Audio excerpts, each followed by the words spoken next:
Hey drummers, Garey Williams here, your Drumset mastermind and creator of the Drumset Artistry Mastermind group. I hope you're all doing well and enjoying your day.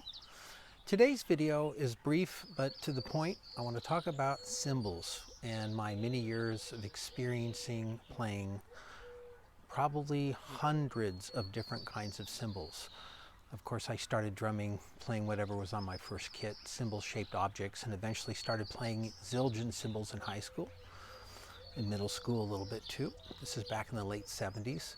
And then in the early 80s, I continued to play the Zildjian cymbals and explored a little bit of a Paiste cymbal early on. It was a 2002 18-inch crash, which cracked. So I stopped using those cymbals. And then what happened is SABIAN was born. And SABIAN is an offshoot of Zildjian. For many of you that maybe don't know the history briefly, Zildjian was created in Turkey in the 1600s, and then they used to make cymbals in the United States in Boston. At the same time, they had a factory in Turkey. In Turkey, they made the cymbals by hand, and in Boston, they used machines.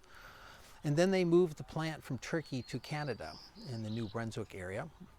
And so they started transferring all of the cymbal smiths to Canada to make the handmade Zildjians in the Canadian factory, which is now the SABIAN factory.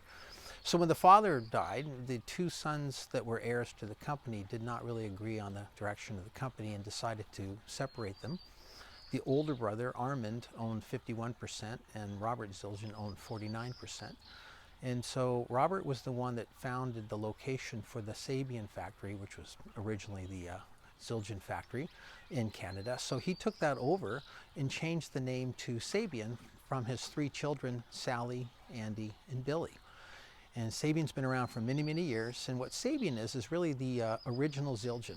They continue the traditional hand hammering process that was developed in Turkey and continue to this day. They certainly employ machine hammering techniques. And so I've been around the globe in terms of cymbals. I was with SABIAN for very many years and got to know Mark Love very well, who's kind of the cymbal whisperer, as I like to refer to him. Going to the NAMM show many years in a row, I would ask Mark many questions. Back when SABIAN was not as busy, I could call him up and start asking him questions about what's the difference between a 15-inch AAX dark crash and a 15-inch hand-hammered crash that's, made by hand versus the machine. And he taught me so many things over the years about the different hammering types of patterns that they have, the different lathing. They have three different kinds of lathing: the traditional Turkish lathing, standard AA lathing, and then the AAX pinpointing lathing. And of course they do all kinds of things with profile, meaning how arched the cymbal is. It's higher in pitched. If it's flatter, it goes down. Bill size. All these characteristics about cymbal design I started to become very knowledgeable about. And Mark suggested at one point when we were at the NAMM show, he said, "You hear things a lot of drummers don't hear. I think you should come up to the factory because we've got some different kinds of cymbals that I think you would like to listen to." So fortunately, through my association with Dom Famulero, I was able to acquire a SABIAN endorsement some years ago, and then traveled to the SABIAN factory and was able to select out all of my own cymbals. And it was just an amazing experience to be there and meet the folks that make it happen. And of course, the company's even grown since then. I mistakenly took a break from SABIAN and started to play Paiste cymbals. I really wanted to explore that line to understand more about how they sounded, because some of my favorite drummers played Paiste growing up. And I did for several years until it became apparent to me that even though I was exploring a lot and trying a lot of different cymbals, that sound was not quite what I hoped it would be. And so I have returned to SABIAN. And I have to say that I am more blown away by their cymbals than I've ever been.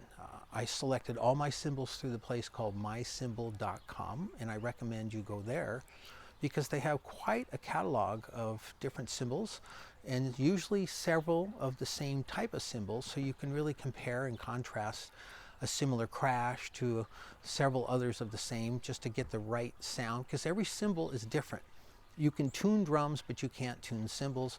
So it's very important to spend the extra dollars to invest in great sounding cymbals.